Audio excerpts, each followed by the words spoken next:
తెలంగాణలో అధికారంలో ఉన్న కాంగ్రెస్ పార్టీకి స్పెషల్ ఇంటెన్సివ్ రివిజన్ టెన్షన్ పట్టుకుంది.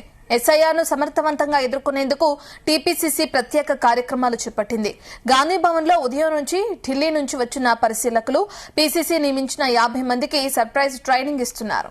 ఇక కాంగ్రెస్ పార్టీ రాష్ట్ర వ్యవహారాల incharge Meenakshi Natarajan, PCC chief Mahesh Goud పాల్గొని బూత్ ఏజెంట్లకు అవగాహన కల్పించారు. సాయంత్రం గాంధీ భవన్లో టీపీసీసీ ముఖ్య నేతల కీలక సమావేశం జరగనుంది. సీఎం రేవంత్ రెడ్డి హాజరై పార్టీ నేతలకు సర్ప్రైజ్ దిశానిర్దేశం చేయనున్నారు.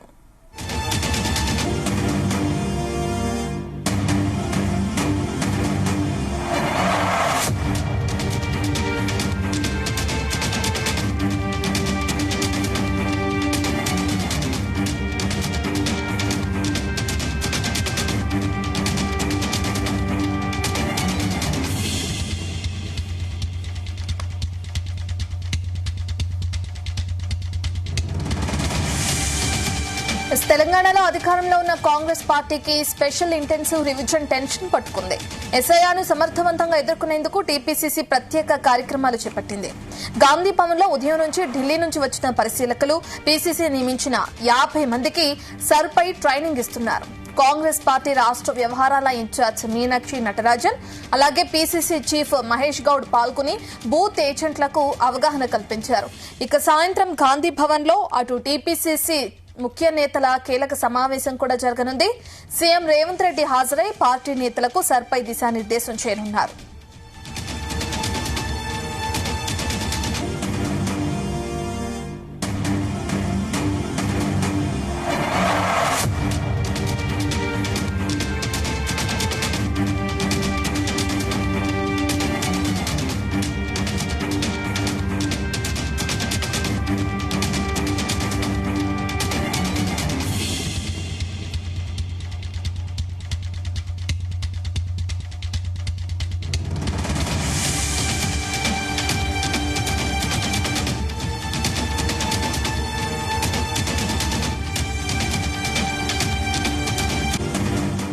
సంబంధించిన పూర్తి డీటెయిల్స్ అందించడానికి గాంధీ భవన్ నుంచి మా ప్రతినిధి వేణుగోపాల్ లైవ్ లో జాయిన్ అవుతున్నారు. వేణుగోపాల్, మనం చూస్తున్నాం సర్పై దిశానిర్దేశం చేసే అవకాశాలు కనిపిస్తుంది సీఎం రేవంత్ రెడ్డి. మరో పక్కన ఢిల్లీ నుంచి వచ్చిన ముఖ్య నేతలు కూడా దీనికి సంబంధించి సమావేశం కూడా ఏర్పాటు చేసే అవకాశం ఉంది కదా. ఎటువంటి నిర్ణయాలు ఉండే అవకాశం ఉంది, ఎటువంటి దిశానిర్దేశాలు ఉండే అవకాశం ఉంది?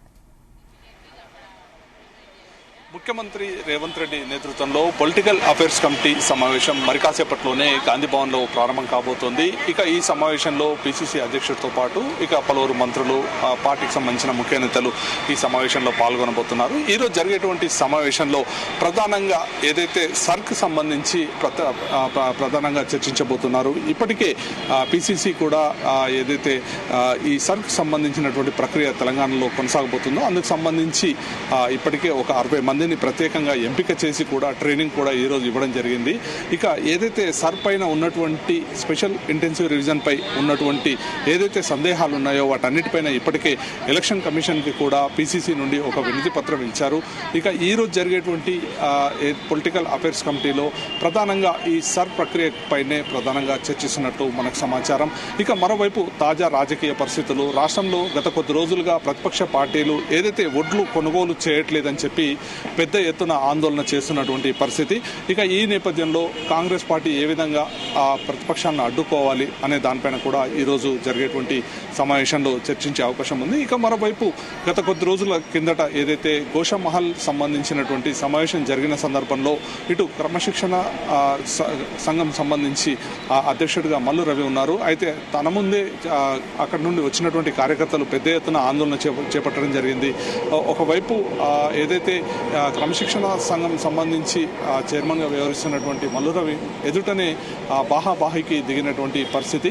ఈ నేపథ్యంలో ఇలాంటి అంశాలు, పార్టీ అంతర్గతంగా ఉన్నటువంటి అంశాలు కూడా ఈరోజు జరిగేటువంటి పొలిటికల్ అఫైర్స్ కమిటీలో చర్చించబోతున్నారు.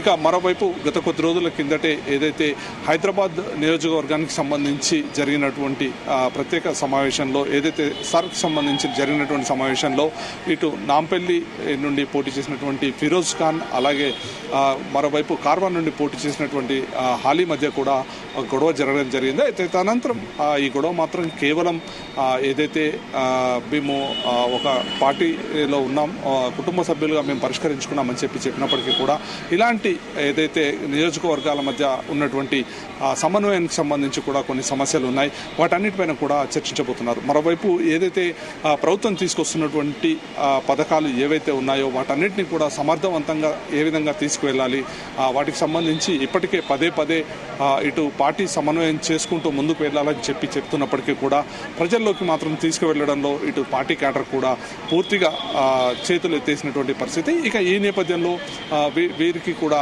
ప్రత్యేకంగా ఏదైతే ప్రభుత్వం తీసుకొచ్చినటువంటి పథకాలు ఉన్నాయో వాటన్నిటిని సమర్థవంతంగా ఇటు పార్టీ నుండి ప్రచారం చేసేలా కూడా చొరవ చూపాలని చెప్పి ఈ అంశం పైన కూడా చర్చించే అవకాశం ఉంది. ఇక మరోవైపు ఏదైతే కాంగ్రెస్ పార్టీ రానున్నటువంటి ఏదైతే ఇటు గ్రేటర్ హైదరాబాద్ ఎన్నికలు కూడా చాలా ప్రధానమైనవి.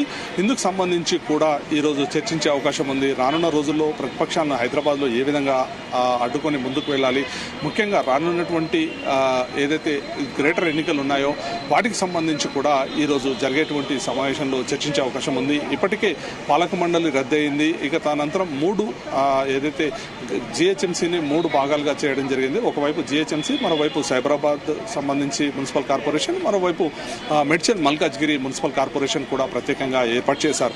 ఇక ఈ 3 ఏదైతే కార్పొరేషన్లు ఉన్నాయో వీటికి కూడా మరికొద్ది రోజుల్లోనే ఎన్నికలు జరిగే అవకాశం ఉంది. ఇందుకు సంబంధించి రానున్న రోజుల్లో పార్టీని హైదరాబాద్ నగరంలో పటిష్టం చేసేలా ఏ విధంగా ముందుకు వెళ్ళాలి అనే దానిపైన కూడా చర్చించబోతున్నారు. ఇక మరోవైపు పార్టీకి సంబంధించి ఏదైతే నామినేటెడ్ పదవులు ఉన్నాయో ఇటు ప్రభుత్వంలోనూ అలాగే మరోవైపు ఇటు పార్టీలోనూ కొన్ని పదవులు ఇటు రానటువంటి వారు చాలా పెద్ద ఎత్తున అసంతృప్తి వ్యక్తం చేస్తున్నటువంటి పరిస్థితి.